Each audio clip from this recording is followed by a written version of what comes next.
Hello students, आज हम class 12th की डायरेक्टिंग आगे कंटिन्यू करेंगे और हमारा एलिमेंट्स चल रहा था। तो डायरेक्टिंग के मैंने बताया था कि 4 एलिमेंट्स होते हैं। फर्स्ट होता है हमारा supervision, then motivation, after that the communication and last is leadership. तो हम अपना फर्स्ट एलिमेंट उठाते हैं क्योंकि एग्जाम में कभी कभी केस स्टडी में ना हमें पूछा जाता है कि कौन से डायरेक्टिंग तो बता दिया जाता है लेकिन कौन सा एलिमेंट है, तो आपको वो सर्च करना पड़ता है। तो आप पहले ध्यान से समझ लो क्या क्या चीजें होती हैं अलग अलग से।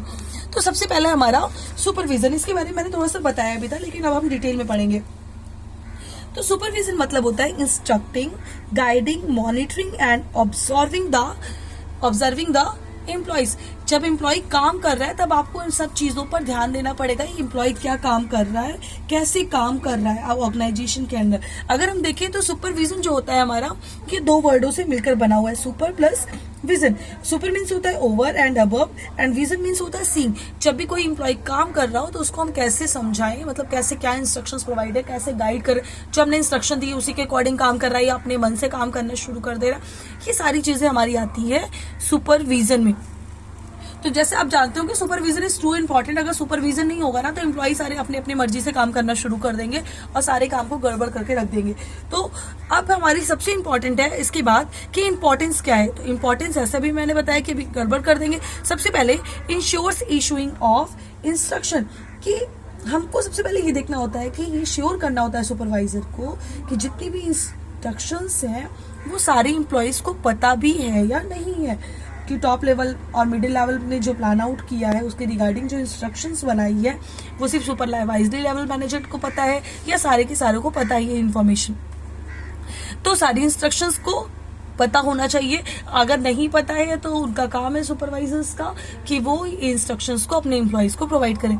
नेक्स्ट है हमारा फैसिलिटेट्स कंट्रोल। फैसिलिटेट्स कंट्रोल का मतलब होता है कि जो भी हमने सोच कर रखा था कि एक्चुअल आउटपुट हमारा कितना आएगा और प्लान्ड आउटपुट कितना आ रहा है, उसमें क्या डिफरेंस आ रहा है, प्लान्ड आउटपुट के अकॉर्डिंग हमें रिजल्ट मिल रहा है कि नहीं मिल रहा है, या फिर या आप कह लो कि हमेशा कांस्टेंट इनको सुपरविजन करना होता है या मॉनिटरिंग करनी होती है स्टेप टू स्टेप में कि जो हमने प्लान किया हुआ था उसके अकॉर्डिंग एक्चुअल हमारा काम चल भी रहा है या फिर नहीं चल रहा है, जिससे हमें आउटपुट मिल पाएगा या नहीं मिल पाएगा।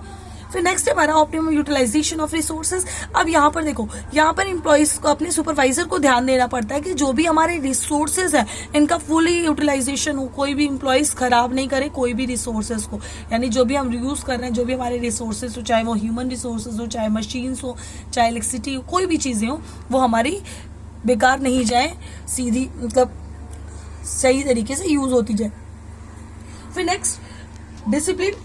सुपरविजन में हमारा डिसिप्लिन भी बहुत जरूरी है कि स्ट्रिक्टली सुपरवाइज करना होता है कि सारे एम्प्लॉयज हमारे डिसिप्लिन को भी फॉलो करते रहे, कि जितना एम्प्लॉयज हो सके जितनी ज्यादा से ज्यादा डिसिप्लिन रहेंगे, जितनी अच्छी डिसिप्लिन एक्टिविटी करेंगे उतना ही अच्छा हमारा स्ट्रिक्ट टाइम टेबल बनेगा और उतनी ही जल्दी हमारा काम एग्जीक्यूट हो पाएगा। जैसे फॉर एग्जाम्पल मैं छोटा सा एग्जाम्पल ले लूँ, आपने एम्प्लॉयज को बोल दिया कि आप काम करना शुरू कर दो और आप सुपरवाइज नहीं करते हो। आप 2 वर्कर हो सकता है काम करे, 2 वर्कर जाके आराम करने लग जाए, या उसमें से कोई 1 वर्कर चला गया लंच पे तो वो 5 घंटा लंच में ही बैठा रह गया, तो उसमें क्या हो रहा है, आपके रिसोर्सेज भी वेस्ट हो रहे हैं और आपका टाइम भी वेस्ट जाएगा। तो डिसिप्लिन इज मोस्ट इंपॉर्टेंट, कि डिसिप्लिन होना चाहिए। हर चीज का एक स्ट्रिक्टली टाइम टेबल है, आपको उसको फॉलो करना ही पड़ेगा।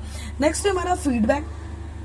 जब सुपरवाइजर डायरेक्ट अपने सबऑर्डिनेट से मिलता है या फिर वर्कर से बात करता है तो उसे प्रॉपर फीडबैक मिल पाता है कि क्या चीज में कमी आ रही है या क्या काम में हमारी कमी आ रही, कौन सा एम्प्लॉय अच्छा काम कर रहा है या कौन सा काम नहीं कर रहा, ये सारी चीजें उसे अच्छी तरीके से पता चल जाता है और उसी के अकॉर्डिंग वो फिर परफॉर्मेंस अप्रेजल होती है एम्प्लॉयज की।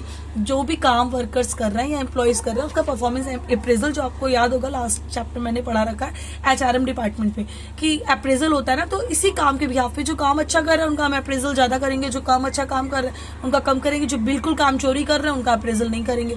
तो वो सारी चीजें भी मिल जाएंगी। फिर नेक्स्ट है improve communication.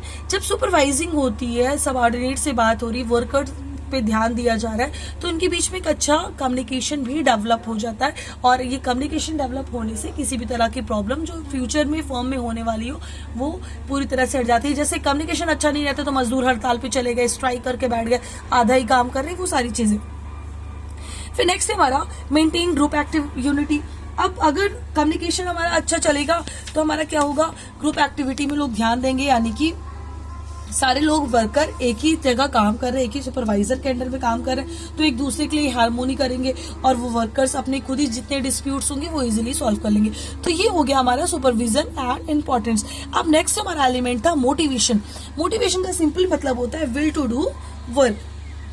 Will to work का मतलब कि अब हमको ये ध्यान देना है कि कितना हम एम्प्लॉइज को उनकी कैपेसिटी के अकॉर्डिंग उनको इंस्पायर कर सकते हैं, जिससे वो अपनी बेस्ट एबिलिटी के अकॉर्डिंग वर्क कर सके। जैसे एग्जांपल के लिए क्लास में टीचर्स आपको मोटिवेट करते हैं, हाँ आप अच्छा कर सकते हो, 90% आ सकता है, 98% आ सकता है, 95% आ सकता है, तो दैट इज अ मोटिवेशन कि आप अपनी कैपेबिलिटी के से ज्यादा अच्छा करने की कोशिश करोगे, तो that is called the motivation. और ये नेगेटिव भी होता है, पॉजिटिव भी होता है। अब नेगेटिव कैसे होता है, जैसे एग्जाम्पल के लिए मैं क्लास का एग्जाम्पल लेती हूँ। पॉजिटिव, बेटा 98% लाना ही लाना है, तो ये पॉजिटिव एक्ट हो गया। लेकिन कोई बच्चा नहीं पढ़ाई रहता तो टीचर कहते हैं ना कि कि अगर आप नहीं पढ़ोगे तो फेल हो जाओगे। ऐसा नहीं कि टीचर चाहता है कि आप फेल हो जाओ, बल्कि एक नेगेटिव मोटिवेशन है। इसी तरह ऑर्गेनाइजेशन में भी लोगों को हैंडल करना पड़ता है कि अगर कोई एम्प्लॉय को बार बार समझाने से वो नहीं समझ पा रहे, तो उसको फिर हम सीधे कहते हैं अब आप सही समय पे नहीं आए तो हम आपको पनिशमेंट देंगे, तो वो हमारा नेगेटिव मोटिवेशन कहलाता है। अब मोटिवेशन हमारे 3 एलिमेंट से मिलकर बना होता है, उसमें 3 टर्म होती है। पहला होता है मोटिव, दूसरा होता है मोटिवेशन एंड तीसरा होता है मोटिवेटर। एक मोटिव क्या होता है कि किसी भी जैसे मोटिव क्या है, एक उद्देश्य, किसी भी चीज का आपका क्या उद्देश्य है, आपको क्या काम करना है, वो आपका कहलाता है मोटिव।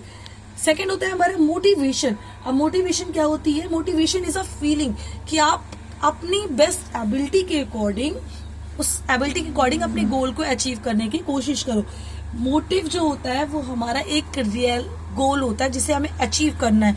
मोटिवेशन एक फीलिंग होती है एंड मोटिवेटर वो होता है जो आपको उस काम के लिए, उस गोल को अचीव करने के लिए आपकी इस फीलिंग को इंस्पायर कर दे, इस फीलिंग को जागृत कर दे, वो हमारा मोटिवेटर्स कहलाता है। तो ये तीनों ही टर्म्स जरूरी होती है कि कैसी मोटिवेटर्स आपको कैसी अपने काम के लिए इनकरेज करेंगे जिससे कि आप ज्यादा से ज्यादा अच्छा काम करो। कभी कभी ऐसा होता है कि बोनस दे दिया, बोनस का लालच दे दिया, आपको प्रमोशंस का लालच दे दिया, या फिर पैसों का मतलब करके कि जिससे आप मोटिवेट होकर अच्छा काम करने की कोशिश करो। सम टाइम फाइनेंशियल टर्म में ना लेके नॉन फाइनेंशियल टर्म में ले लिया।